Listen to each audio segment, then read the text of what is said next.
Welcome y'all to the Restored Geeks YouTube channel. Here our mission is to help everybody see God's fingerprint within the media arts, or geek culture as we call it, of TV shows, movies, video games, anime, all of that. My name is Tristan. I'm Chandler. And for this one we are now... What? You waited till I picked that up. Yes. And for this one we are doing a deep analysis from a biblical perspective on a TV show that is considered the forerunner to thought-provoking television, and that is, as you all have seen from the title of this video, The Sopranos, which it is a TV show that aired on HBO from January 10th, 1999 to June 10th, 2007, when the series ended. It literally aired at the time it was taking place. Yeah, Interesting. basically, yeah. That throughout the story, they basically just go throughout whatever. Yeah, well, the whole year one of the biggest plot points is the mob turning point from turning over the century from the 1900s to 2000s. Yeah, yep.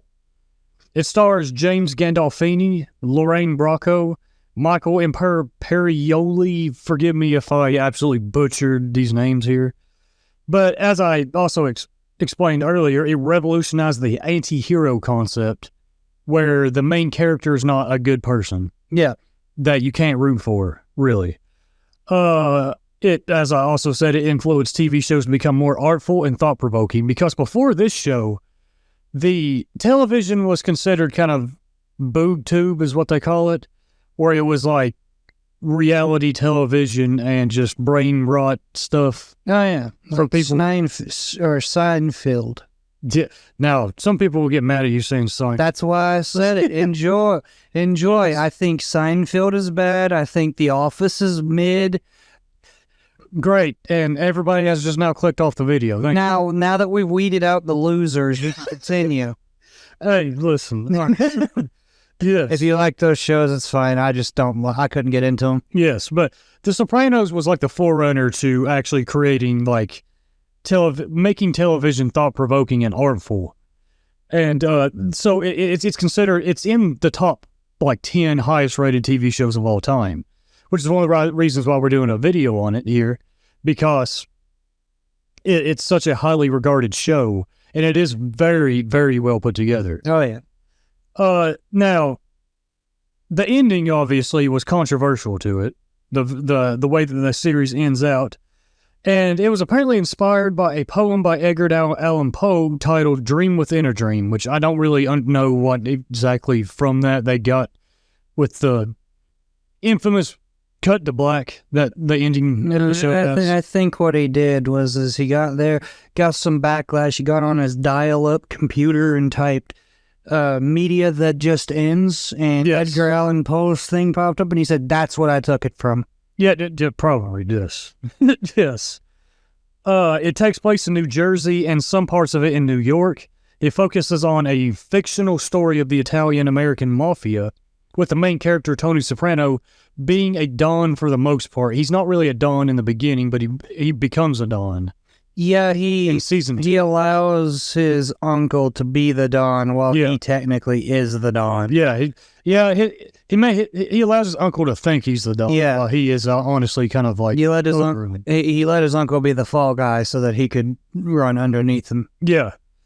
It was the first gangster-type story to have a mafia character seek therapy, which was revolutionary at that time, because before that you had the Godfather movies, you had Goodfellas, Casino, what else? You had Scarface, you had all those, and none of those characters even remotely try to help themselves. Nah. So that was revolutionary on it.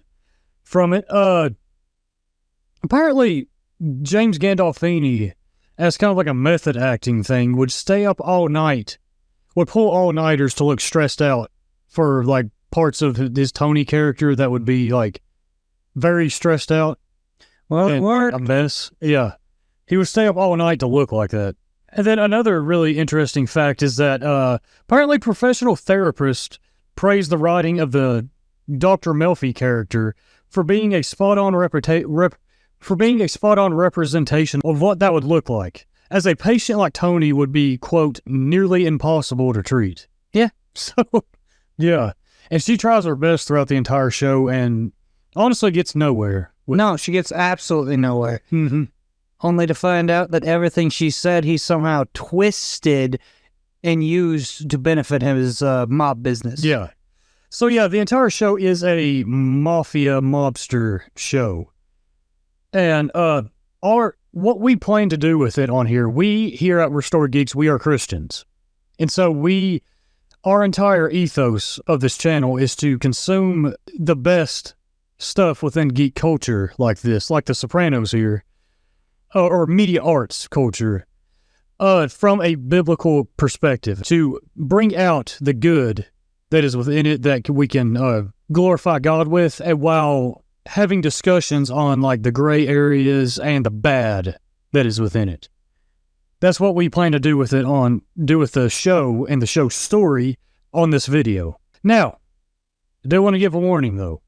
This warning is mostly for our fellow Christian audiences. This show is rated TVMA, and it is pretty hard R-rated. It does have plenty of sex and nudity in it. It does have scenes of disturbing violence, and it also has it holds the record of being, quote, the most profane show of all time in terms of profanity. I can say that. I looked it up, and there's apparently a grand total of like over 3,000 uses of the F word in its 86 episodes. So, and they don't even have to say it in English. They'll say it in Italian as well. Yeah, they'll say it in different languages. It is, yeah. So it is a hard R-rated show. This is not a show that I recommend to anybody that struggles with pornography or lust, as most of the show does take place in a strip club where their characters will be talking to one another while there are topless dancers in the background. Now, sometimes they're blurred, but sometimes the camera will straight cut to pretty close-ups of them, too. And there is... Now, after watching Game of Thrones, nothing is as sexually deviant as that show that I've seen. But The Sopranos does have sex scenes in it, and some of them do get raunchy. So if you struggle with that, then I don't recommend the show.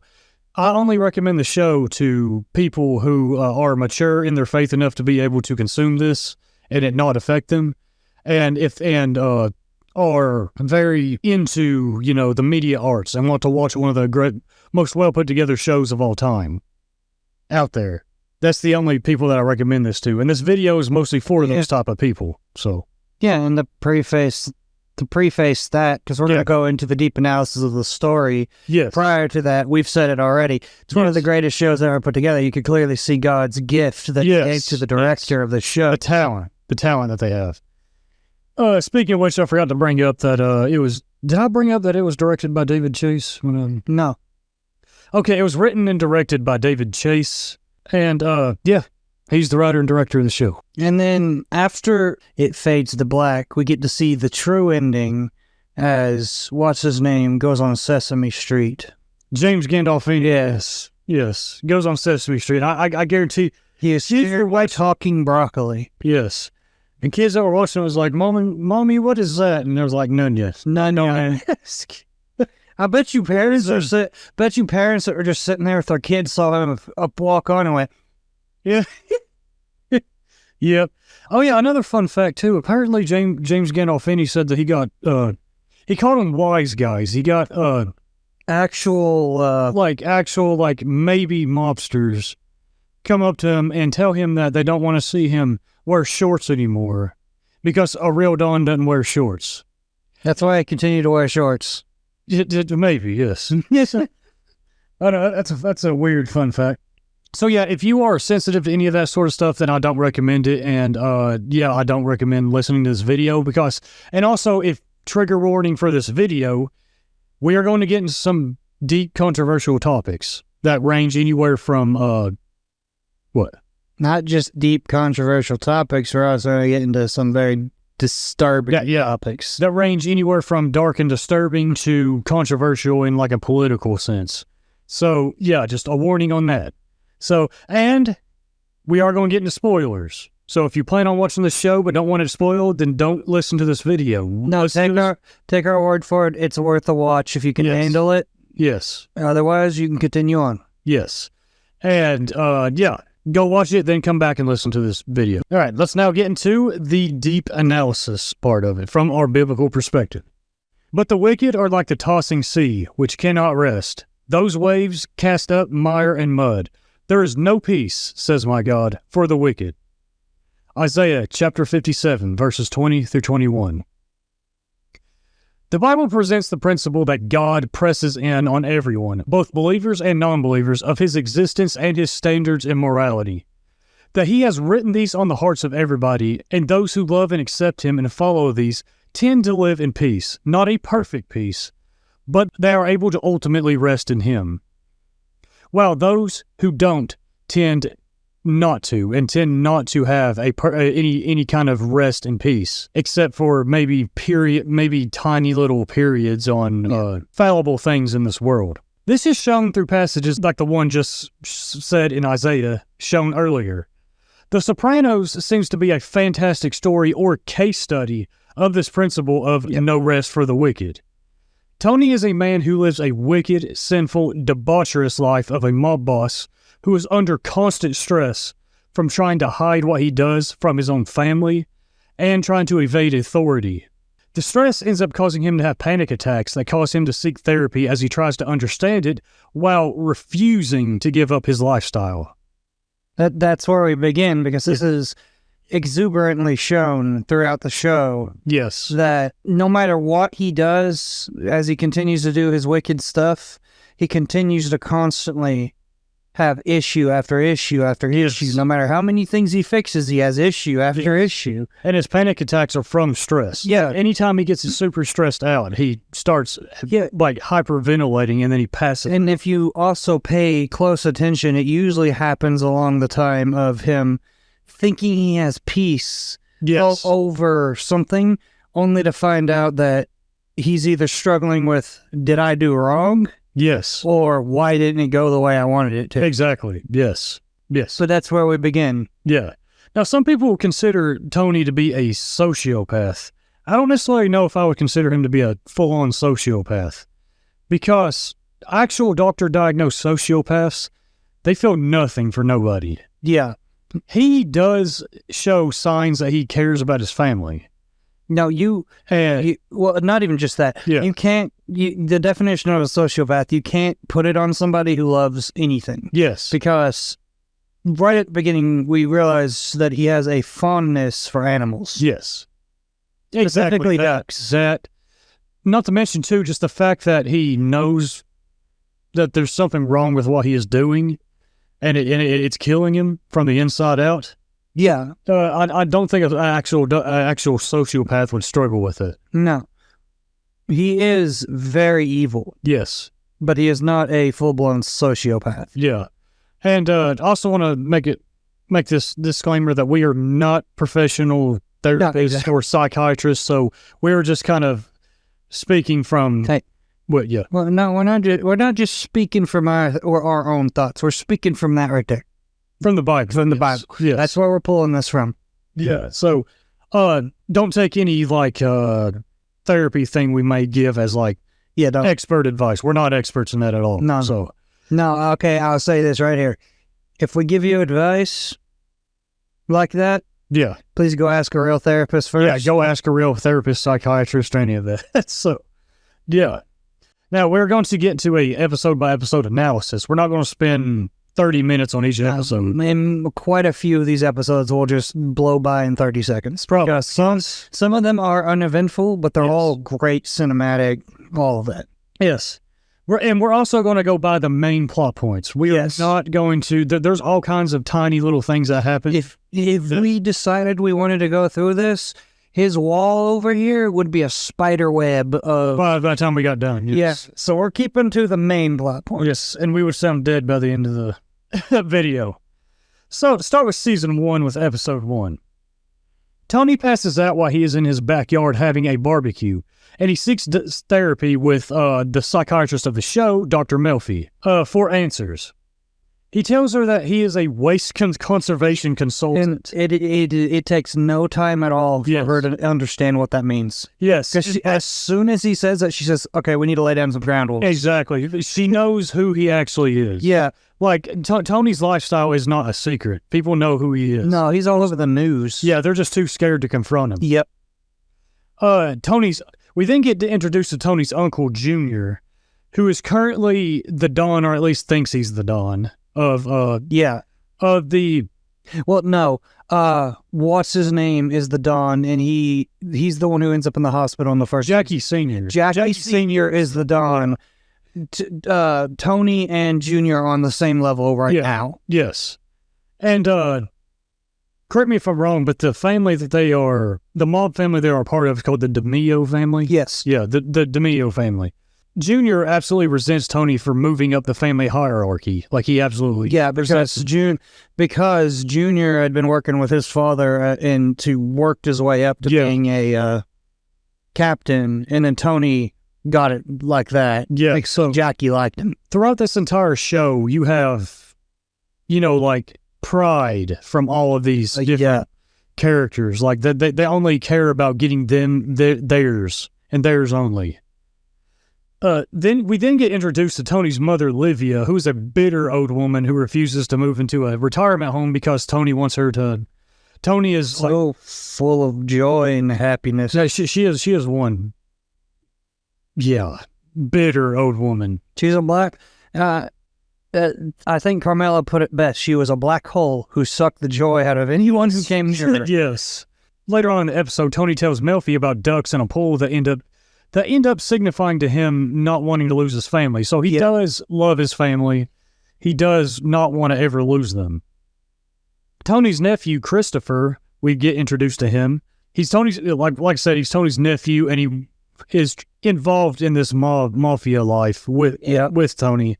He murders a check manager who is bidding against Tony on some like stock thing, if I'm not mistaken. Then in the episode, throughout the episode, Junior wants to kill a man named Malinga, or his name was like Big Pussy.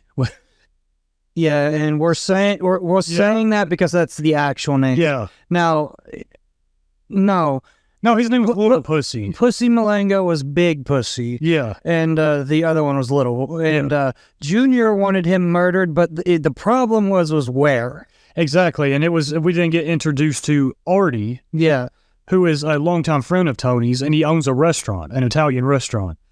And Junior wants to murder this man at his restaurant. Yeah, which would have put a big, like, strain on people's want to go to that restaurant. So it would have hurt Artie. Yeah. And Tony ends up having Silvio bomb Artie's restaurant to keep Junior from doing that. Yep. And, but Artie doesn't know it was Tony. And so Tony kind of lies to him and makes him think that it was a gas leak or something. Yeah. And so Artie managed to somehow, and Tony managed to somehow, like, fudge up papers and Artie got insurance for him. Yes. Later on, you then get we get introduced to Hesh, who, correct me if I'm wrong, he owns a record label. He owned multiple record labels. Yes. Well, he does own a record label, and people came to him, and he made them big, basically. Yeah. Helped make them big. Yeah. But this HMO employee owes Tony and Hesh both money, and we get kind of like a hilarious scene where Tony... kind of like a dark comedy scene. Yeah. Tony like tries to run him. Well, he does run him over. You have upbeat music playing. Yeah. It's sunshine. Tony's laughing as he runs this guy over, and he gets out. He's like, "What's the matter?" Yeah. He's like, "What's the matter?" And then he punches him in the penis, and he's like, "Where's my money?" It's like, geez. And that's when we get introduced to how psychopathic Tony can be. Yeah. Christopher tells Tony later on in the episode that he wants to be an aspiring Hollywood writer, but Tony forbids him to do so because Christopher wants to write a movie about the mob life. Christopher brought it up. Tony inadvertently forbade him because he didn't like really get mad and yell at him. Tony was just like, you're not doing that. Right. And then he just moved on with the conversation. Yeah. Yep.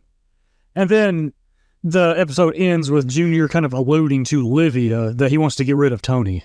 Yep. Soon. And Livia just kind of didn't care. Yeah, exactly. Yeah. Then we get to episode 2 where AJ's teacher gets his car stolen.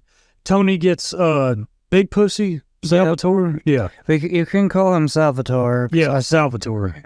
So Salvatore to steal a new one for him. So we have this like whole theme that Tony where he has so much money, he thinks he can buy anything with money. Yeah, we have this thing, but he didn't get Sal to automatically get a new one. Yeah. He had them go find the people, and when they found him, it was a couple teenagers who had completely trashed the car. Yeah, exactly. So Sal turned to Sylvia, or was it Polly? I think it was Polly. Yeah, he turns to Polly and he says, "Go jack one off the street, and we're putting these plates on it." Yes. And speaking of Polly, we get introduced to Polly, and he's a certified idiot. He is such an idiot that you almost can't say he's evil. He's just stupid. He's stupid. He is the sole reason why a lot of stuff goes wrong in the show. And Tony clearly shows up. We'll get to that. Yes. One of the highest rated episodes of the show. Yes.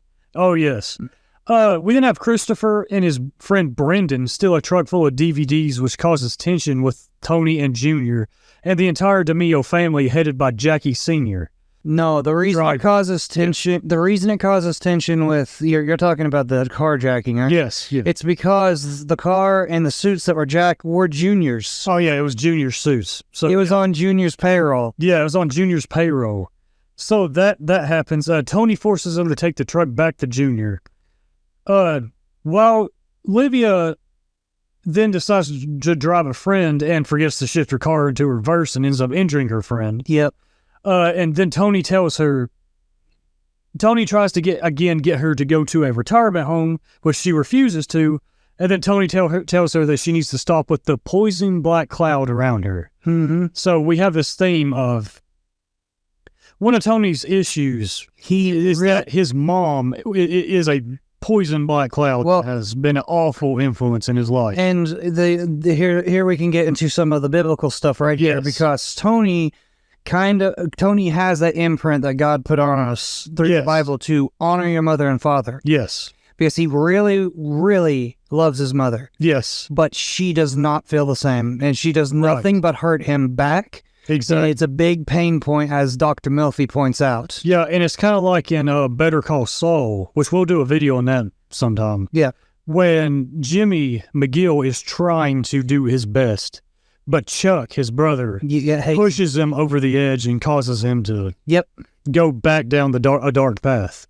That's how Tony's mom is for Tony.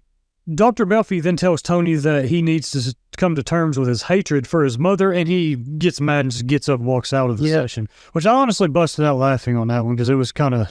It was instant. It was like me with the Don't Stop Believing song. He just got up and left. Yeah, yep. Then the episode ends with the poor bartender, Georgie, at the Bada Bing, which is a... You mean strip punching bag? Yeah, it's Tony's punching bag throughout this entire show. Georgie ends up using the phone like Tony's mom, and Tony just grabs the phone and beats him up with it, and then the episode just ends. Yep. Then I have episode 3, where a Jewish businessman approaches Tony for a 50% stake in his family-owned motel for a condition of his divorce that's happening. After refusing Tony 25% of the stake, Silvio and Paulie then go and beat him up. Now, he agreed to give Tony 25% of the stake if they could make his son-in-law back out, or like go forward with the divorce without asking for money. Okay, yeah, that. But yeah, Silvio and Paulie go and beat him up. He refuses them. Tony then goes and threatens them, and he still refuses them.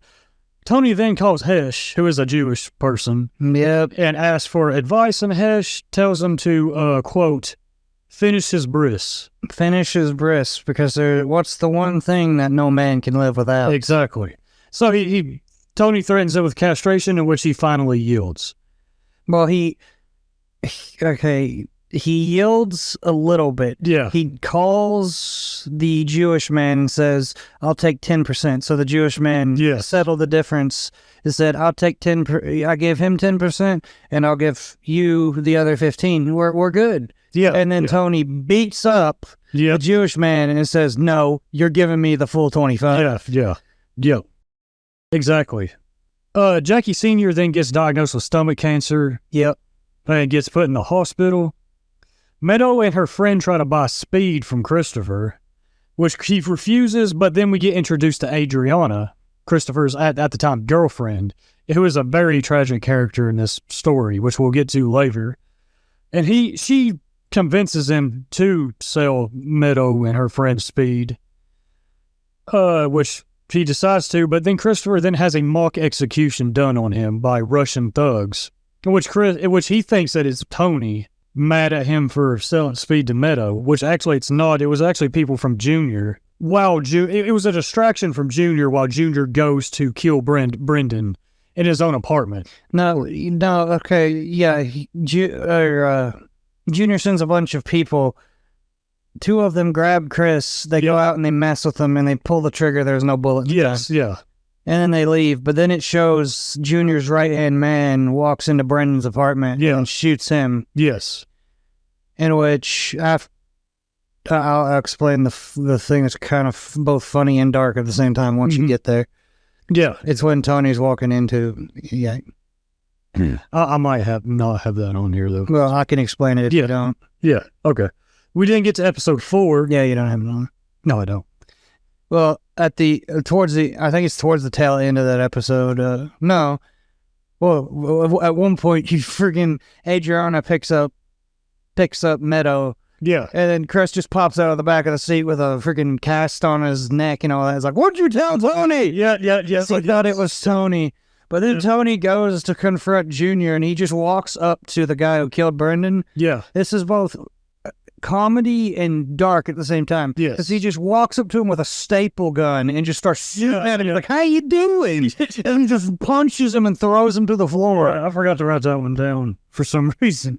We then get to episode 4, which this one starts off with Tony having a corrupt cop stalk Dr. Melfi, who assaults her date that she is on while they're out one night because the cop thinks that Dr. Melfi is Tony's mistress. And if you're, do you have written down why he does this? No. So the reason he sends this corrupt cop is he's trying to find dirt on her. Yeah. Because he's trying to find anything he can use against her in his therapy session. Yeah. But to our surprise, she's just a normal person. Yes. Who works, goes home, chills, and goes back to work. Yeah, exactly. Yep. And he refuses to believe it, so he keeps this guy on her. Yep. Meanwhile, Christopher and Adriana discover Brendan's dead body.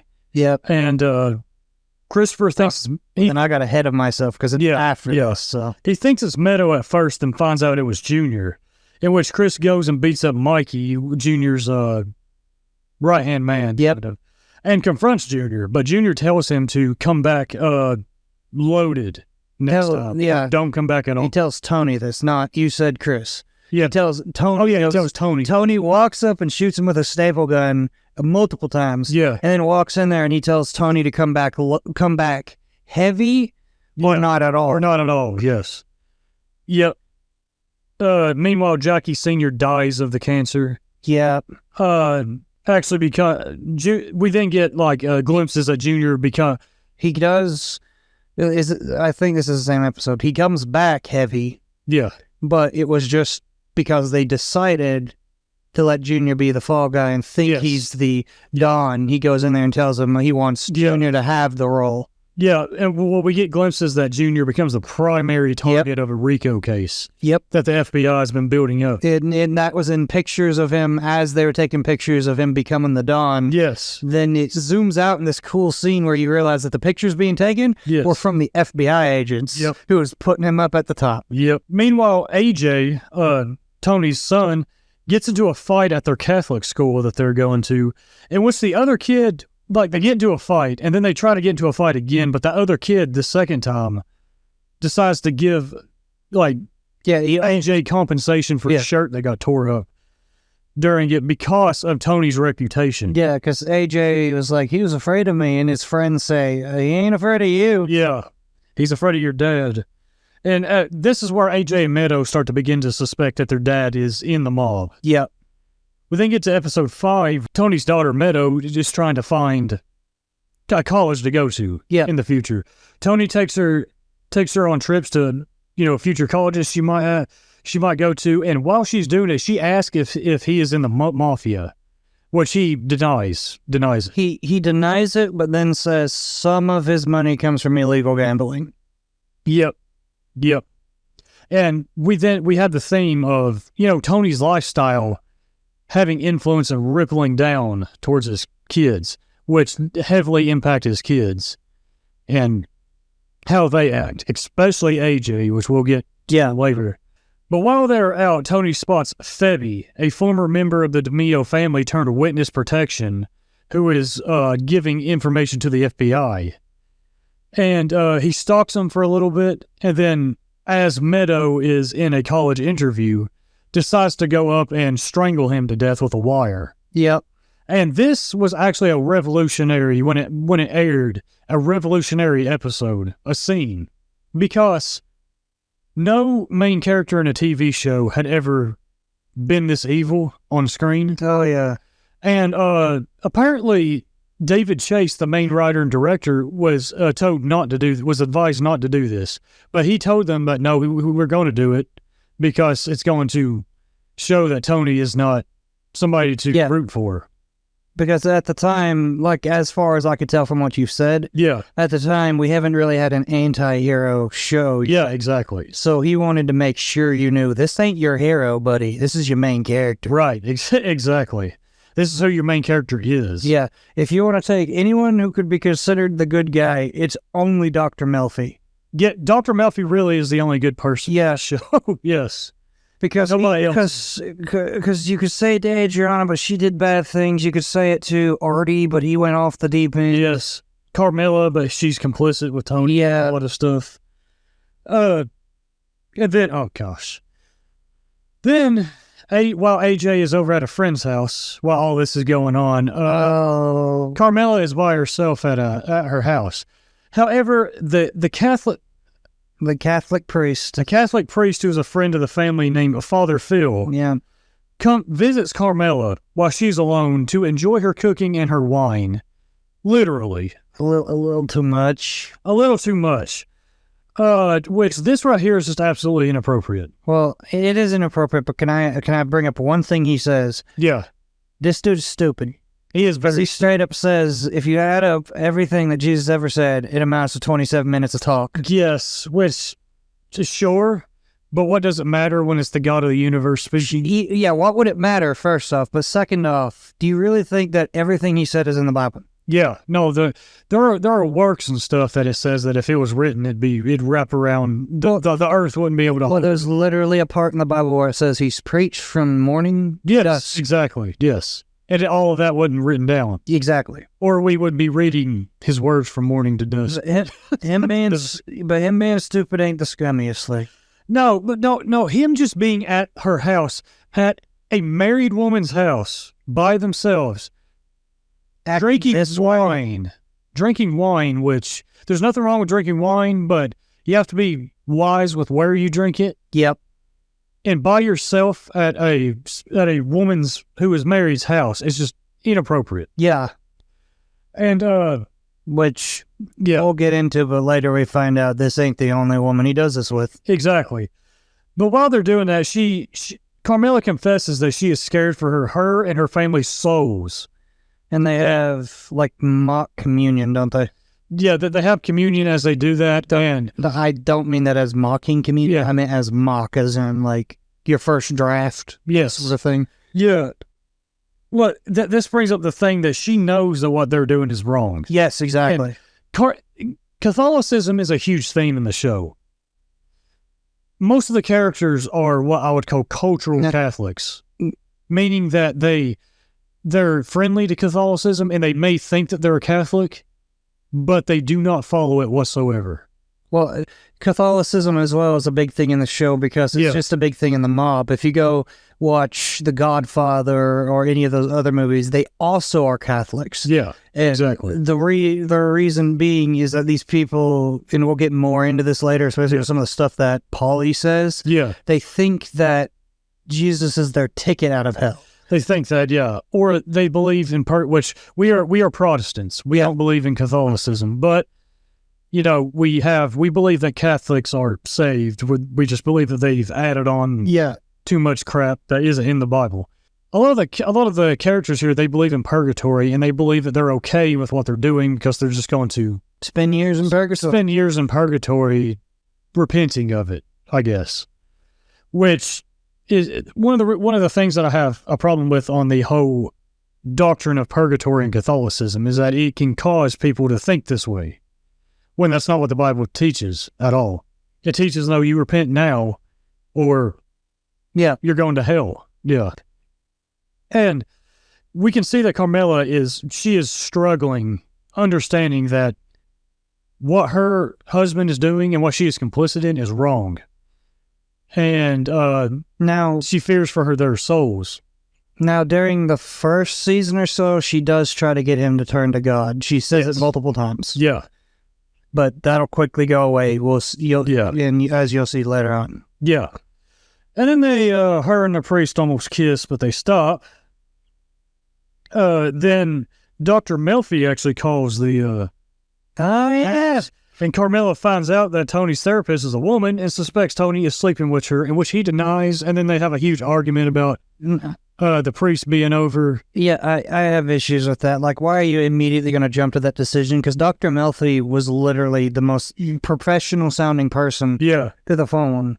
Well, she knows that Tony has mistresses. Yeah, but you should give Dr. Melfi the benefit of the doubt. Like, yes, yeah. Then again, we've been following Dr. Melfi for a few episodes, so we know. Yeah. Anyway, we know more than Carmela does. Yeah. Then get to episode 6, where Mikey beats up a leader of a card game headed by Jimmy, a DeMille family capo. Junior has a man named Rusty Irish killed after he finds out that his Sue Taylor's 14-year-old son committed suicide with drugs sold to him by Rusty. Yep. And so we get this kind of like thing, like they have an honor system. And it's a false honor system. It's a false honor system. Like they're not entirely, cannibalistic tribe depraved, but they are depraved. Yep. Like they kill people and they only care about themselves, but when they find out that a 14-year-old kid committed suicide from drugs of theirs, they find that to be disgusting. Yep. So they do have like an honor. They end up selling drugs later anyway. Mm-hmm. You know who ends up selling them? Who? Junior. Yeah, exactly. Yeah. Because that's how he makes money on house arrest. Yep, exactly. So there's themes of hypocrisy, themes of they think that they're good because they're not that evil, which is a lie that's usually a deception from the enemy, from Satan. Well, literally, because the very first 10 minutes of The Godfather, he says, "You come into my house asking me to do murder. We are not murderers." Exactly. Yeah. Yeah, you are. Yeah, exactly. Yeah. And look, I love my mom. I love my mom. I'm such a good person. It's like, so you've killed all these people over here. It's like I killed one person, but I'm not Hitler. It's like, bro, no, that's not how it works. That's not how it works. Like, Jesus even goes further than that and says that if you fantasize about killing somebody in your own heart, you've murdered them in your own heart. So, like, Jesus takes it one step further. Yeah. All of that. After Junior takes money from Hesh, we then get introduced to Johnny Sack, an underboss in New York's Lupertazzi crime family. Yeah. You wrote that wrong. What? We get introduced to Johnny Sack because Junior was putting a tax on Hesh. Oh, tax on Hesh. And was, yes. Tony called Johnny Sack and said, "Hey, could you deal with this?" So Johnny Sack had to be the fall guy. Yes. And he come and told Junior, like, "I don't want you doing this." And Tony's like, I'm ashamed. How dare you go to him like that? Yes, exactly. Freaking liar. And Johnny Sack is a interesting. He starts off like a level-headed, normal character. Yes. But that switches on a dime, but we'll get there. Yes. He's also a very complex character. He is very complex. Yes, which we'll get to later. Tony then starts to lose his sex drive due to his medication side effects, which upsets Carmela and his mistress, Irina. In this episode, we think it's because of the medications, but later on you realize it's because he really wants Dr. Melfi. Oh, I had that written down, yeah. He starts fantasizing about Dr. Melfi. Yeah. And all that, and that's the reason why. Because he straight up tells her later that he can only get hard on by women in suits now. Yeah. Yes. Yep. And then the episode ends with Junior celebrating his promotion, he thinks is his promotion to boss, with a banquet. Yep. Meanwhile, a waiter has a button camera taking photos for a RICO case that the FBI has. And that's what I talked about earlier. That was a really cool scene, because when I first watched it, I was like, why are we having this scene? This is weird. And then it zooms out and you realize every one of those pictures was for a RICO case. Exactly. Yep. We then get to episode 7, where AJ and a couple of friends steal communion wine at their Catholic school and show up drunk for gym class. And obviously, Tony and Carmela get called in to like the principal's office, and they talk to the school psychiatrist, who tells both of them that AJ may have ADD, which they both reject, because Tony kind of like tells them that was that he or she? He tells him that every one of the AJ is just being a regular 13-year-old kid. Yeah, Tony keeps saying that. Yes, Tony does not believe in any of the ADHD crap. Yeah. It's real. I have it. Yeah, it is absolutely real. We all, I think me, you, and Ashton have it. Yeah, it's just... But Tony then has a flashback of when he witnessed his father and uncle beat a man brutally. Yep. Which we're getting this kind of like Tony's trauma, childhood trauma coming up. And his trauma is one of the reasons why he is the way that he is. Yep. And how the influence from, the people, the leaders in his life, like his father and his uncle, influenced him to live the type of lifestyle that he's living currently. As punishment, AJ is forced to go to the retirement home and visit his grandmother. Imagine... As punishment, you gotta go talk to this black hole of a woman. Imagine talking to your grandmother being punishment. Yeah. Like, how bitter of a old woman do you have to be for that? Well, I mean, technically, you could use that as a punishment. Like, you got to go help your grandma out. Yeah. But AJ ends up spilling the beans that Tony is seeing a psychiatrist to Livia. Yeah. Tony talks to Dr. Melfi and expresses to her that he doesn't want AJ to turn out like him. So Tony knows that what he's doing is not okay. It's not right and is wrong. And he does not want any of his kids to be involved in it. And this is where like the no rest for the wicked comes in. Like, he knows what he's doing is wrong, and he has no peace with it. And it's killing him from the inside. He doesn't want his kids doing it. And we'll find out later on, all the way in season 6, I think it is, that he honestly deep down wishes he lived another life. Yeah. So this is the first time that this starts to really come up. Yep. Is this scene right here. And while Tony and AJ are like out and about, AJ asks Tony if he's in the mafia, which Tony again denies it to him. AJ then tests positive for ADD, in which Tony then decides to spend more time with him, as he thinks that being he got 5 out of the 7 symptoms, is what they said. 5 out of the 7 is what it was. Like, and then Tony gets mad and is like, 5? We're going up for 5? And he just leaves. Yeah, exactly. And then Carmela's like, frankly, I agree. Yep. And but Tony decides to spend more time with him. Yeah. Because he thinks that maybe being more present with him will help him. Yeah, they play Mario Kart. Yeah, that's another thing too. You got the N64. Yeah. That's in this, because this came out in 1999. So that was when the N64 was brand new. AJ could play Mario Kart on the N64 better than I ever could. Yes. Whoever was actually playing that was really good at it. So we then get to episode 8, where while at a wedding, Tony gets wind that an FBI arresting will soon ensue in the DeMio family. Yeah. In which they all decide to like go out. And let's take a little sort of a detour here because of that.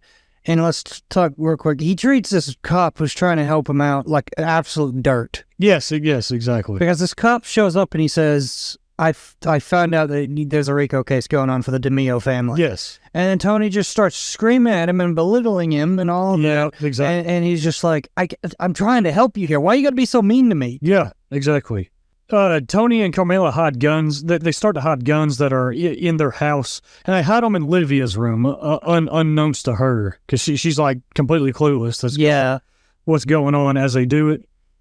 The Soprano house then gets investigated by the FBI, headed by Agent Dwight Harris, who is like the main FBI agent shown throughout the show. Let me add something because you've forgotten something. Yeah. When he says Livia's room, Livia's not there, by the way. Yeah, Livia at this point is already in a retirement home. Yes. And Junior goes and talks to her there. And something that we forgot to mention is that Tony currently has most of his meetings there. Yes, most of his meetings there. After their house gets investigated, Tony, while they're sitting down at a dinner, then states to his kids that the reason why they got investigated like that is because Italian Americans don't get treated fairly. Yeah, woe is me, my whole race. Yeah, exactly. He uses the fact that they're Italian Americans as kind of like a crutch for what he's doing. We then get a pretty comical scene where he tells Dr. Melfi that he might go on vacation without notice soon. And he doesn't expect her to charge him. He does that, and she says that she's still going to charge him. I found this comical. I found this uncomfortable.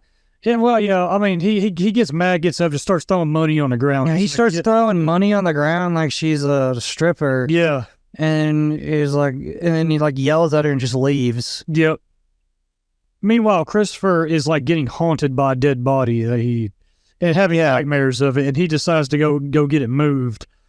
He resents that he did not show up on the FBI's wanted list, but then sees himself in a newspaper and gets thrilled about it.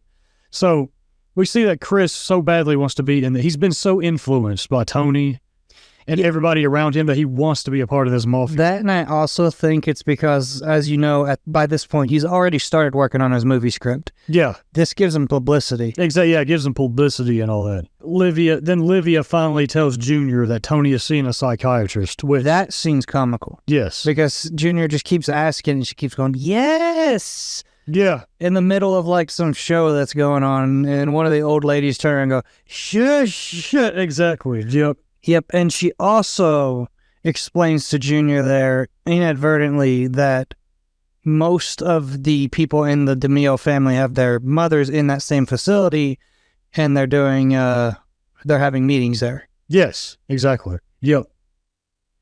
Which Junior does not take kindly. No, he does not take kindly. He thinks that they're plotting to get rid of him. Yep. We then get to episode 9, where, speaking of Junior, he goes off to Florida with his girlfriend, Bobby, not to get it mixed up with the man Bobby that we get introduced later to, who I think is a tragic character who needed to get out of the mafia because he was actually like a good-hearted dude. He just was in the mafia. But after telling her to keep quiet about him engaging in oral sex on her, she then goes out and tells her nail salon, who then tells Carmela, who then tells Tony about it. And Tony comes in and says some nasty stuff, like he likes to be south of the border. Well, while they're out golfing, Tony starts making vulgar jokes towards him, which makes him mad.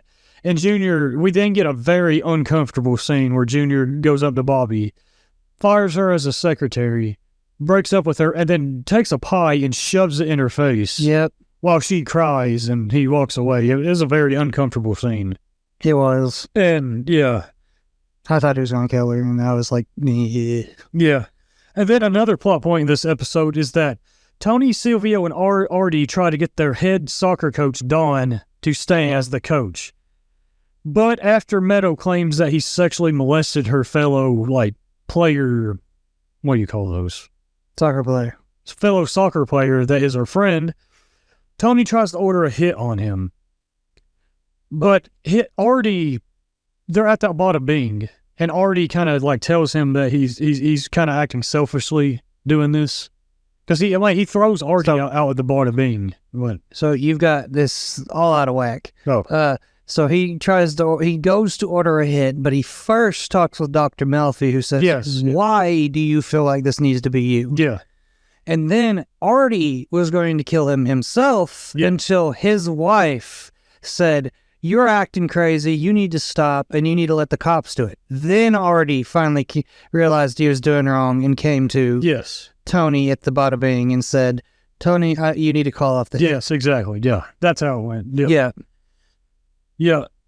I think what I did is you put the small points, but when you say it that way, it sounds like Artie just randomly decided to switch. Yeah. Compared to what actually happened. Yeah. But then after he kind of like sets up the bada bing, drinks a lot. After two people talk to him, he finally made a good decision for once. Yeah, he calls Silvio and decides to call it off. He then staggers home drunk.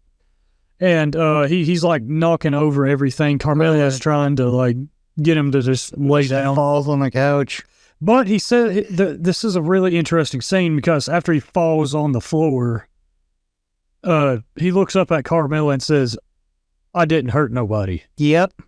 So he this was a very like profound scene where like he knows that he knows what he's doing is wrong. Yep. And when he does right, he knows that he's done right.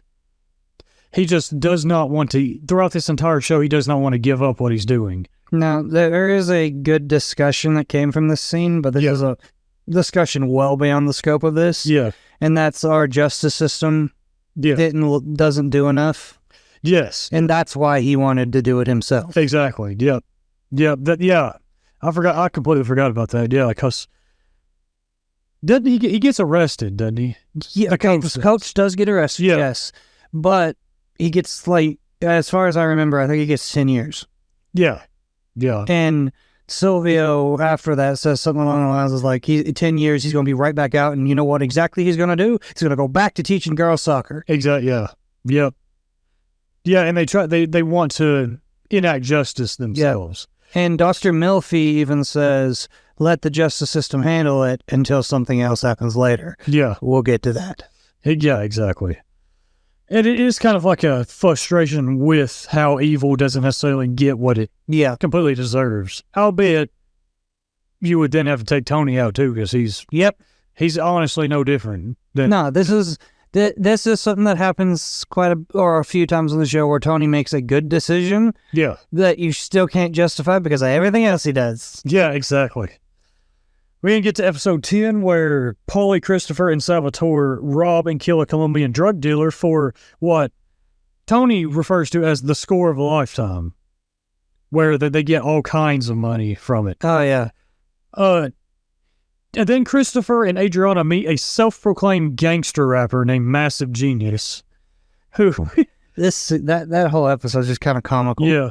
Who claims Hesh stole royalties from his mother, and Hesh had this, like, legal argument over, like, you know, he's going to take Hesh to court, and then Hesh is going to counter-claim him, and... Yeah, until Tony says something along the lines of, well, I'll get involved. That's when he backed out. Yeah. And then this is where Adriana also decides that she's going to be a music producer.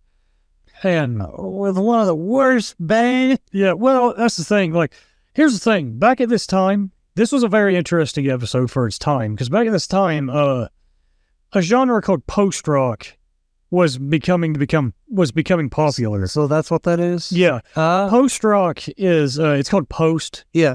Because it's kind of like after, you know, the popularity of the genre. Yeah. Post-rock is kind of like, you've heard of the band Radiohead? Yep. Yeah, they make basically what mostly post-rock, and it's rock music, but it's kind of like based off of feelings and emotions instead of having like verse, chorus, verse. Yeah, because that's what even the guy said. Everyone was arguing with him saying it was crap. He doesn't have any good choruses. That's what Hesh was saying, yeah. And then he just says, well, this is my most emotional song. It's not supposed to be crazy. Yeah, exactly. It was an interesting episode because of that, because it was kind of like a commentary. It was straight bad. I'm sorry. It was just straight bad. It's an acquired taste. Yeah. Because it was a commentary on, like, I guess, rock music at that time. It's her ex-boyfriend's band, and it's basically a post-rock band. Chris tries everything in his power to make somebody take this band. Exactly, and he eventually gets mad and breaks the guitar over the lead singer's back as he turns around. Yeah, that's because the lead singer is walking out, and he had exhausted all of his options, and now Adriana blames him, saying he just didn't like it, even though he tried his hardest to make it work. Yep. Then we have Carmela then gets into the stock market trading and stocks because she fears that what's going to happen to the money if Tony dies. Yeah. So she starts getting into that.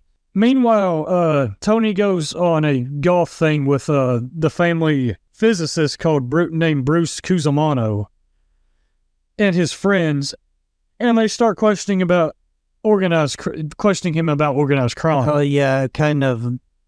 They were kind of like doing it mockingly to him. Yeah, and Tony tells Dr. Murphy that he feels like a, quote, dancing bear. Yeah. He has feelings, and he knows that what he's doing has to be kept secret. And these people, like, being very interested in what he's doing, he feels like he's like a puppet, putting on like a show, and that's all they see him. Yeah, because, and he straight up says he loves The Godfather for its cinematics, but he hates what it's done to his business. Yeah, exactly. People will ask him questions like this that shouldn't be asked to him. Yep, exactly. Then get to episode 11, where after Tony is informed from, it was an FBI agent named Vin, that both Jimmy and Salvatore got arrested, but bailed out very quickly. Yep. He suspects that Salvatore is now an FBI informant. And he has Paulie go take him out. Wait, what? Yeah. That's the fish totem. Fish, that's it. He has Paulie take him out and try to get him into a sauna to see if he's got a wire. Take your clothes off. Yeah. But Salvatore refuses to because he makes the claim that his blood pressure is not good for saunas. Yeah, and his doctor said to stay away from heat. Yeah. But then Jimmy starts asking weird questions about the Colombian drug heist. Yeah. Which he then is confirmed that Jimmy is the rat, which really they're both the rat, but we'll get into that. Yeah. But then Vin gets raided and arrested and then released, but he then kills himself by jumping off a bridge. Are you talking about the doctor? Or are you talking about the FBI informant? Yeah. He realized that his name was marked in that San Rico case. Oh, yeah. And he finally gets depressed enough because he hated how his life went that he killed himself. Yeah. Yeah. Yeah, he hated how his life went, which, again, themes of, like, not joining this type of... Yeah. Like what Proverbs says. Proverbs chapter 1 says when Solomon is talking to his son, writing to his son, like, do not go the way of the wicked. Yep. Like, it'll ensnare you. This is like the most severe end of what can happen from that. Because you get it from kind of a gut-wrenching scene when Tony confronts his wife. Yes. And his wife explains everything that he'd been saying behind closed doors. Yes. And then Tony was just like, yeah, exactly. And just left. Yep. Yeah, then Junior then talks to Olivia, and that's when she tells him that the Capos were meeting at the Green Grove. And Junior starts to suspect that Tony is after him, and he hires he hires his men, Mikey and Chucky, to find out-of-town hitmen. Yep. Which we then get to episode 12, where the first half of this episode is weird because Tony hallucinates that a woman from Italy, named Isabella, has moved in next door. He takes her out to lunch. We don't know that it's hallucinations at this point, though, until a little later. Until later. In which she tells Dr. Melfi, and she stops his lithium medication because she said she said it could have caused it. Do you think it is what caused it? No. Do you think that he's... No, she also alluded to the fact that it was probably because he was depressed and wanted an actual mother. Yes. Because if you noticed, his hallucination of her rocking a baby and all that wasn't about him being sexually attracted to her. Yes. It's about him being motherly attracted to her. Exactly, yes. And it's a good discussion on how, like, we as humans growing up, we need our mothers and fathers. When we don't have any of those figures, stuff falls apart. Yep. Like this. Like this. After all of that, Mikey then hires 2 gunmen to take out Tony, in which they fail to do so because Chris starts to get worried about Tony's mental state. So he sees Tony at I forgot where it was where he sees him at, and he pulls up right in front of these 2 gunmen as they're trying to, like, take Tony out. Yeah. And so that they eventually leave. But then the next scene shows the fact that Junior's battling demons as well. Yeah. Because he just throws up when he finds out it didn't work. Yeah, exactly. Yep. And, but they then try again, and one gets killed. They try and attack Tony while he's in the car. He kills one by running him over. Yeah, running him over, and then he drags the other one. Yeah, and the other one survived, but barely. Yeah, but Tony then, like, crashes into, like, a pole, if I remember. Yeah, he crashes into a pole, and it just ends with the car horn. Yeah. He tells everyone that he got attempted carjacked, but no one believes him. Not even AJ believed him. Starts to kind of believe, but they're not questioning him, though. Yeah. Agent Harris visits him while he's in the hospital and tries to issue a deal with him. I think it was about Junior. No, he tries to issue a deal about Junior, but Tony just tells him to leave. Yeah. Junior and Livia both visit Tony in the hospital, in which Livia starts showing signs of memory loss. Do you think she actually lost her memory, or do you think she was... It's hard to tell, because right before that scene, Hare and Junior are talking about we need to go see him and act like we care. Yes. Yeah. Do you think she was either A, faking it, or B, maybe she was coping hard with what she was doing to her own son? Maybe at that point she was faking it, but I think later on when she's, like, straight up walking down the street, that's real. Yeah. Then get to episode 13, the season finale of season 1, where Tony has Christopher and Silvio kill Jimmy for being a rat. And then his dead body is found with a rat literally stuffed in his mouth. So, not funny, but quite wild is what that was. We then have probably one of the most uncomfortable therapy scenes in the whole show, where Dr. Melfi speculates to Tony that his mother, Livia, has borderline personality disorder, which Tony becomes enraged, throws their table. What? She says that, Tony gets mad, but then she alludes, don't you think that your mother could have had something to do with this? Yeah. Then Tony throws the table after she alludes that his own mother set the hit. Yeah, and he like basically gets right in her face, threatens her, and then storms out, and she like locks the door, and basically fires him as a patient at that point. Yeah. Tony then gets informed by FBI agents, they bring him. They come back to get him, and they take him to some undisclosed location. Yeah, where they reveal that the nursing home has been bugged. Has been bugged the entire time, and they have a recording that proves to him that his own mother, her own mother, helped his uncle come to the decision of killing him. Yes, exactly. Tony then has both Mikey and Chucky both killed after that. He catches Mikey on a run. Yeah. No, he doesn't catch him. Chris and Polly do. Yeah. And he then tells his crew that before anybody else tells him, that he's seeing a psychiatrist, and Silvio and Polly are okay with it. Yeah. Chris is like, what? And just kind of like leaves. Yeah. Chris doesn't know what to do with it. Junior then gets arrested. That seems hilarious. Yes. He just looks through the window. FBI. Frick. Yep. Carmela then sees Father Phil with Jackie Sr.'s now widowed wife, Rosalie. Is that how you say her name? Yep. Okay. And she confronts him. Yep. She confronts him and tells him that she thinks he preys on spiritually thirsty women. Yep. And that he gets off on it. In her words, and I quote, "You love the whiff of sexuality." Exactly.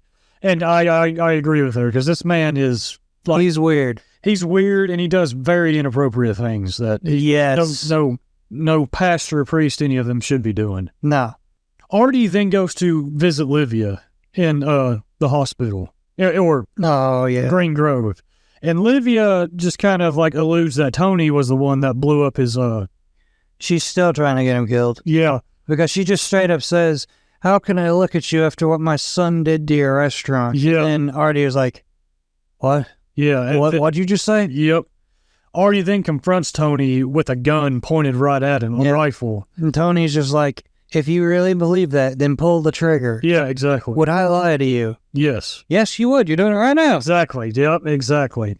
And this is where we get that Tony is a master manipulator. Yep. In this story.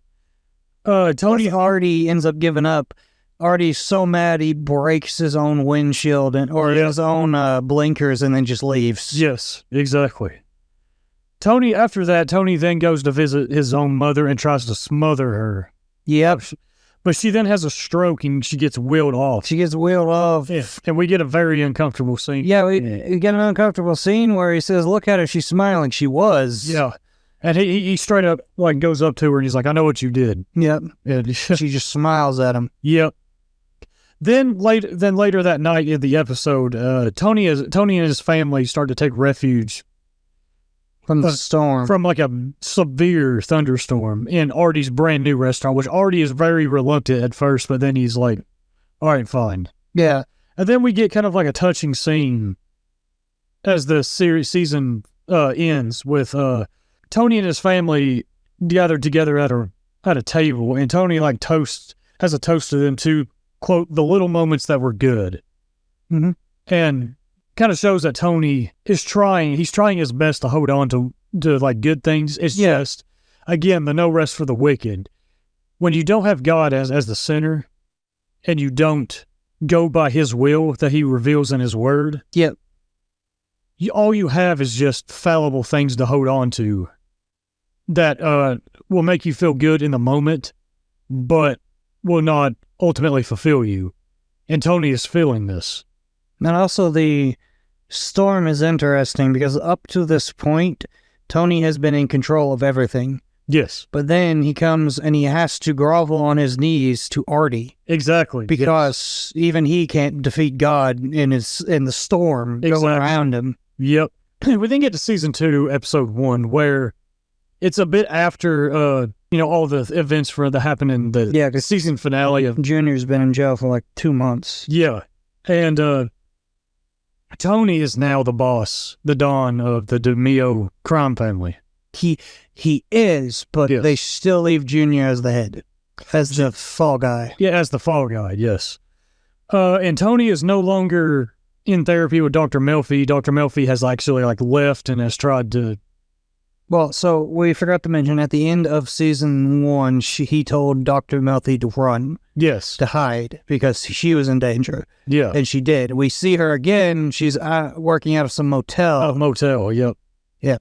Tony is self-medicating. He tells her that she can come back. He's self-medicating. He tries to get her back. Yeah.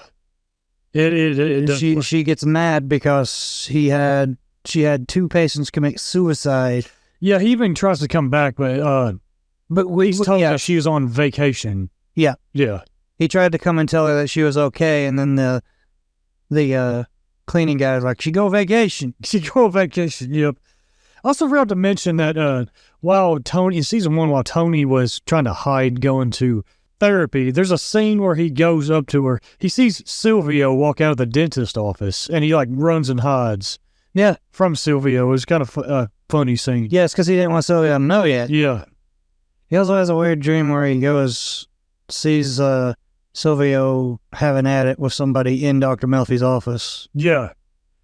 We then get introduced to Janice and Barbara, who are Tony's 2 sisters. Barbara doesn't get mentioned much. She's probably in a grand total of 3 episodes in this entire series.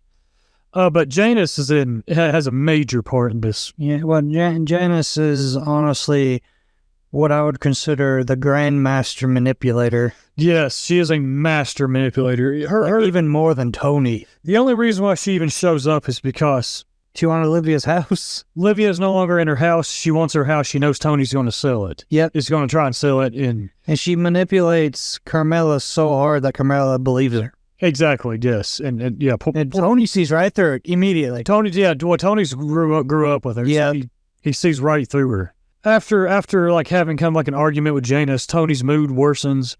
And he goes driving, and he has a panic attack while he's driving. Yep. And crashes.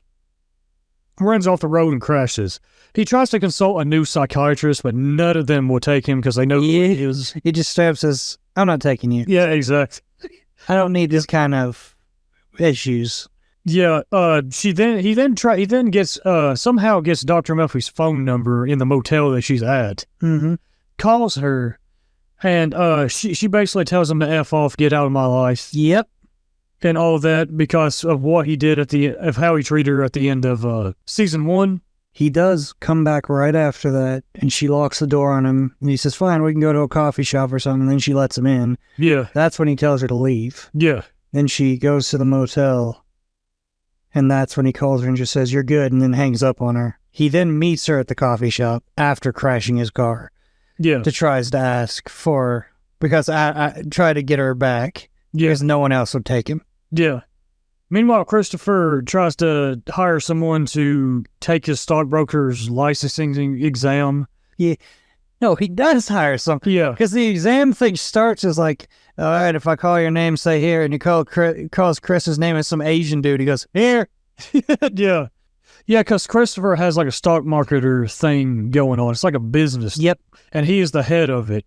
He has 2 idiots who are goons for him. Yep. And they beat up what's his name from The Big Bang Theory. Yeah, poor the shop owner. Yeah, the comic store owner. What's Howard? Stewart.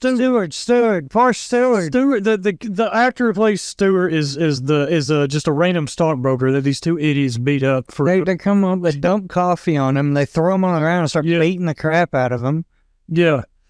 Tony then later on rebukes Christopher and tells him to take responsibility seriously and all that, which, you know, this is a whole theme of... I mean, kind of immature.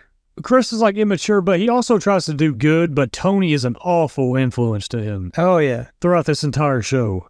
Meanwhile, Salvatore shows up at Tony's house, and this is where we start getting kind of like the first Tony starting to wonder if he's also a rat as well. Like, yeah, he shows up and Tony, it's like, here, okay, man, let me give you a hug. And yeah, Sal's like, you want to pat this down too? Yep. And he starts talking about how he has back pain and all that, but then Paulie finds out that from Salvatore's own doctor, yep, that his back pain does not exist. Yep, he got a hold of his doctor, and his doctor said, no, we found no issues. Yeah, exactly. We then get to episode 2 of season 2, where it like starts off with like a construction company being picketed by black protesters. Yeah, I forgot exactly what that was for. Like, I probably like civil rights things, but yeah, but I also thought he was hired by Tony to do that. Yeah, because the guy who's the head of it, immediately goes back to Tony and says it's done. Yeah, true. Yeah. Meanwhile, we then get Salvatore meeting with an FBI handler named Skip Lipari. Yep, that dude is a little frog person. Yeah. and Salvatore tries his best to... Sal actually wants to get out of the business and do good. He wanted to become an FBI agent. Yeah. But the FBI agent just kept shutting him down. Yeah, exactly. Tony then visits Junior at jail. Junior tries to convince Tony that Livia had nothing to do with the attempted hit and urges him to make peace with her. But Tony mocks him for being manipulated by Livia. Yeah. Tony tells Junior... Livia had everything to do with it. Yeah. We then get introduced to Bobby. Bobby, my favorite character, and I wish that he would have gotten out of the... Yeah, Bobby is Junior's, like, handler, basically. Yeah, handler, yep. And unfortunately, him being the handler of a mob boss just was, wrong place, wrong time for him. Yep. Junior then gets released from prison on medical grounds, but he is placed under house arrest with an ankle monitor. Yeah. Which Bobby takes care of him. He then starts to conduct his business at his doctor's office because it can't be bugged because it's a doctor's office. Yeah. The FBI is too smart for that, and you'll find out why. Janice visits Livia in the hospital, and they antagonize each other. But then Janice starts playing music that Livia likes, and that's when they start kind of bonding a bit. Yeah. But what were you saying? Did you get the kind of comical part where Junior shows up at the funeral? Mm-mm. There's a kind of a funny part. I don't know if it's in this episode or a little later. There's a funeral. Junior pulls up, and there's some FBI agents down the road that are scouting out the funeral, and he just looks at him and goes, "Well, crap, the cops!" He jumps in the car, and Bobby's running after him "Don't leave me!" Yeah. Then while they are visiting Livia, AJ kind of mentions DNR to her. Yeah. Do not resuscitate, meaning that if somebody that has that, if they pass out, it means don't. Yeah, it means it means if their heart stops, you're not allowed to shock them or bring them back or any of that. Just like God literally put it in God's hands. Yep. Yeah. Livia then realizes that Janice and Tony are kind of considering a DNR instruction for her, which she doesn't like. Yeah. And she kind of sees that as a way that they want to kill her or get rid of her because of that, because she is literally a black poison cloud. Yep. She is one bitter old woman. Then one evening, Junior slips in the shower, is badly hurt. He speaks of his guilt to Tony and again urges him to make peace with Livia. Though Junior will not accept an ambulance but allows Tony to carry him to his car and drive him to the emergency room. So, which is stupid. Yes. Because they should not be associated. Exactly. Then we get episode 3 of season 2, where Dr. Melfi ends up getting kind of drunk at a restaurant with some of her female friends, and while she is walking out, she sees Tony at a table with some of his friends, and she ends up kind of being professional, even though she doesn't like Tony at this point. And she says, "No, she walks up to Tony and starts talking, and Tony is unbelievably uncomfortable because he's like, my therapist is right here, and the people I did not want to know about this are right there." Yeah. And she says, she walks away and says, toodaloo, toodaloo. And then we see her talking to her therapist, because it's a therapist that needs a therapist. Yep. Dr. Elliot Kupferberg. I guess that's how you say his name. Which he, by the way, is very, very interested in the fact that she is her patient is a mob boss. He's unhealthily interested. He doesn't want to help Melfi. He just wants to hear. Yeah, he wants to hear what the new information on Tony is. Yeah, is what it is. But this is actually our first sign. And you kind of missed writing some of it down. There are a couple scenes prior to this showing Melfi being bored. Yeah. And that is true. She is bored. That becomes an issue because she gets... That's one of the leading reasons why she ends up taking him back. Because she's bored. It was like a thrilling thing for her, and now she's taking him back.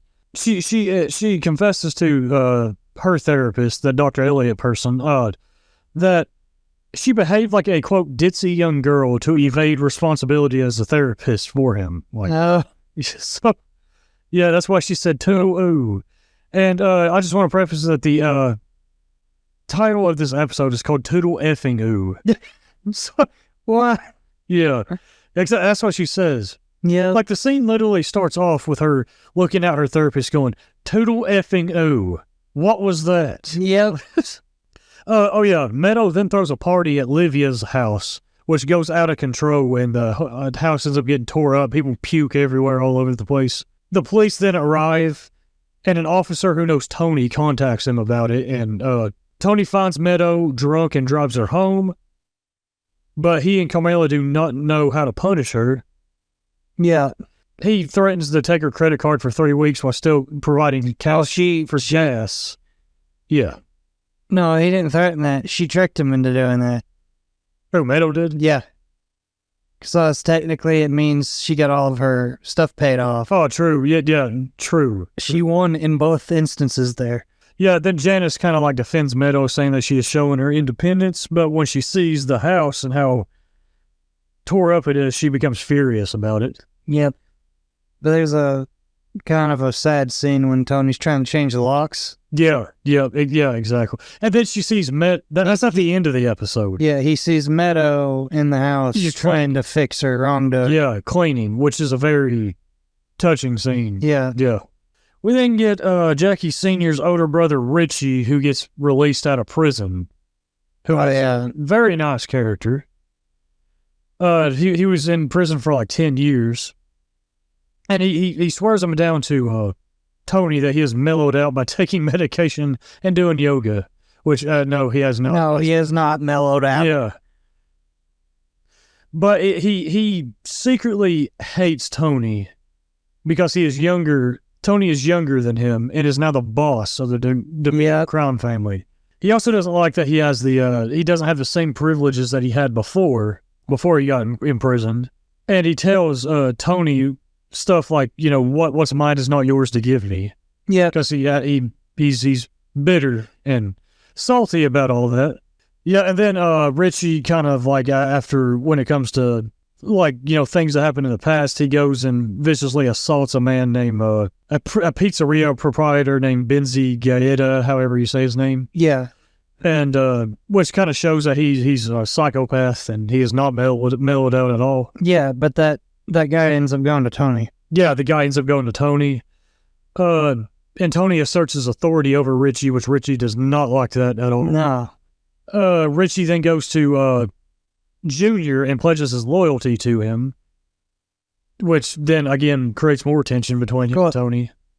He tries to pledge his loyalty to Junior, but Junior basically says, "I'm not fighting Tony anymore." Yeah, exactly.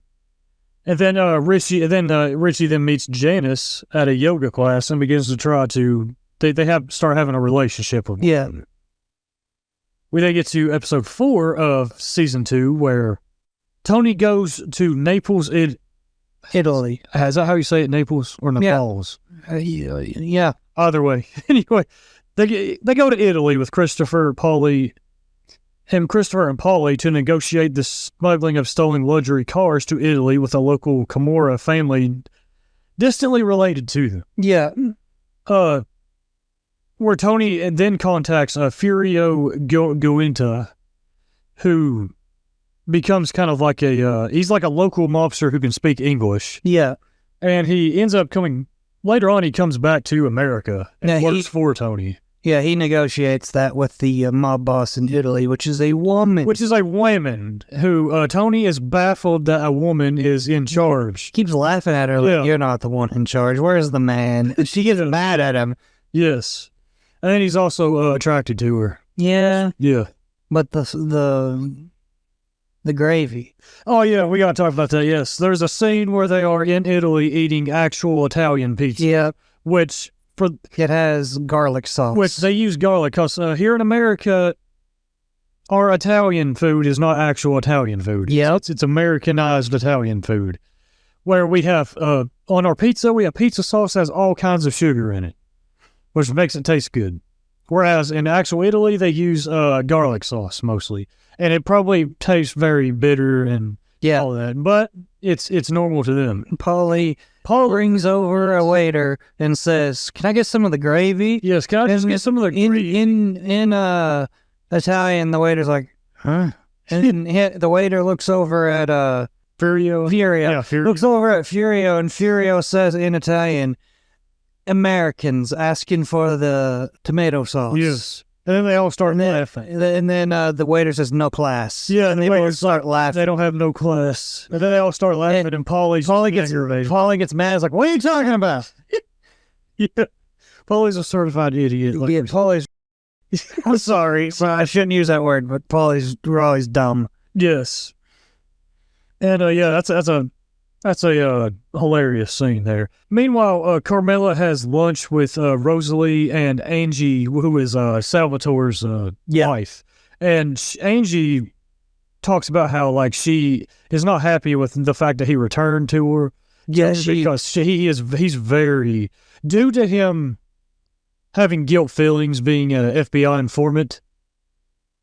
He doesn't want he's very not present with her. Yeah, because she said that she should be happy, but, and I quote, when I heard his voice from downstairs coming through the door, all I wanted to do was jump out the window. Yeah, exactly. And yeah, it's very sad to watch them too, because it'll show scenes of him just kind of coming home, not saying anything to her.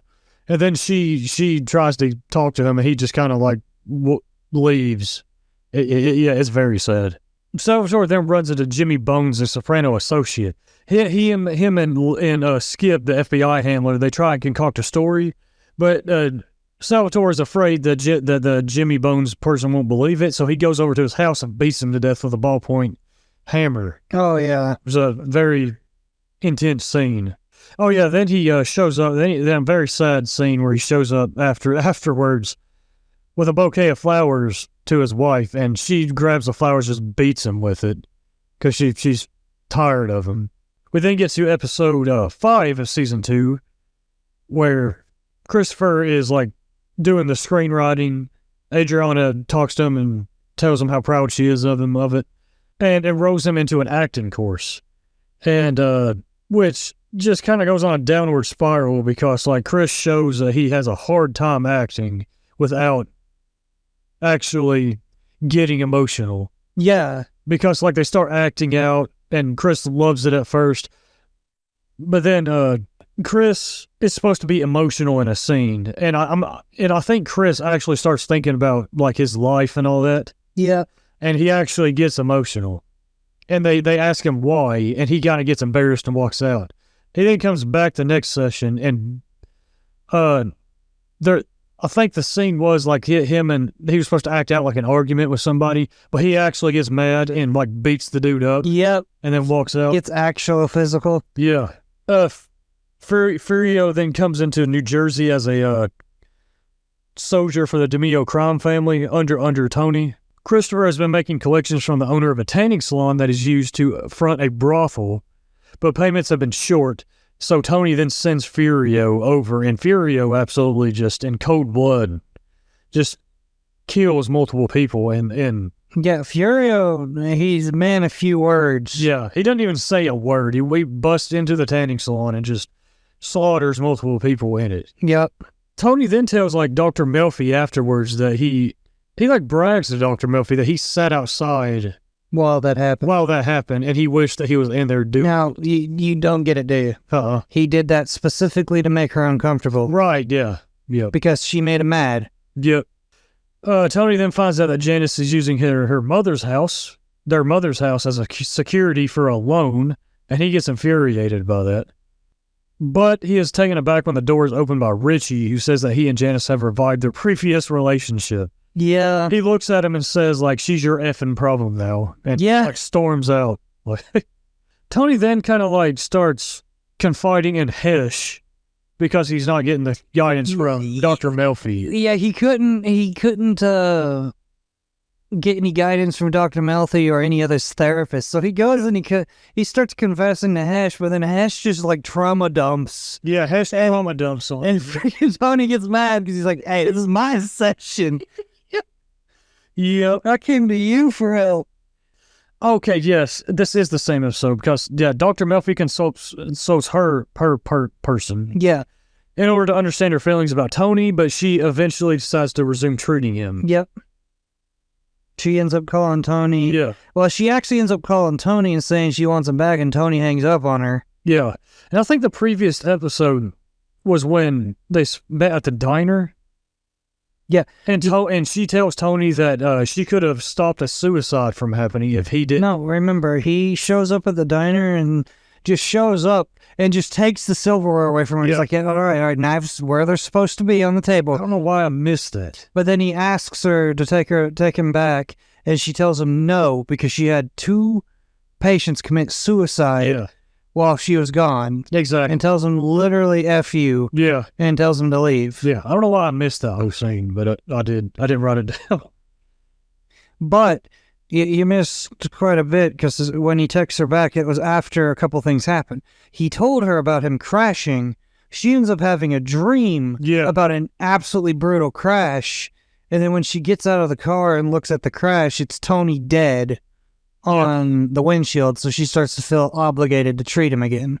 Yes. Yeah. We then get to episode 6 of season 2, where Tony tells Dr. Melfi that he's angry with everybody, doesn't know why, and wants to hit her and every happy-looking person he sees. And it's like, well, yeah, buddy, maybe if you stop being a mob boss, you would be all right. Yep. But obviously, he refuses to give that up. So Tony then finds out that that Tony's father, that he had a slow uncle. Yeah. We mean uncle. Yeah, he had mental issues. Yeah, and Tony kind of like tells Dr. Melfi, he's like baffled he had a uncle. Yeah. And that's our first sign that he's very bigoted. Yes, he's yeah. And that's the first sign, and we'll definitely get into that more in the thing. We then get introduced to Davey Scatino, a former classmate of Tony's who owns a sporting goods store. This poor guy. This dude just needed to run. No, well, his issue was he was a gambling addict. Oh, yeah, he was a gambling addict.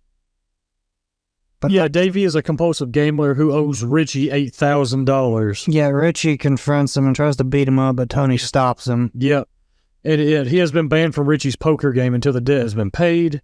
Like, a poker game ensues. Is this the same episode that Sylvia gets mad at the... Yeah, I can explain this. Yeah, okay, yeah. So they decided to ask... I'm just going to grab... Decided to tell Junior that they're starting the poker game up again. Yeah. So they get the poker game. This poor guy keeps asking Tony to join, if he could join in. Yeah. Tony actually tries his best to tell him no. Yeah. Tries to not push him away. Eventually, he ends up going in there. Now, there is a funny scene where Silvio is just down in food constantly. Yeah. There's just food on the floor. And Tony just looks over at one of Chris's guys. These two needed to leave. These two didn't. No. These two... Well, I'm going to be real honest. These two were stupid. They both had one brain cell, and both of them rubbed together. And neither of them used them. Yes. But they were trying their best to be, like, get in the family. Yes. But Tony walks up and asks him to go clean up a little bit underneath Silvio. Yes. And he walks up with the broom and he sweeps once. And Silvio just starts yelling and slamming his fist. He's like, the crumbs, they're there, aren't they? Leave them where they lie. It's like I'll put cheese on my, what is it he says? I forgot.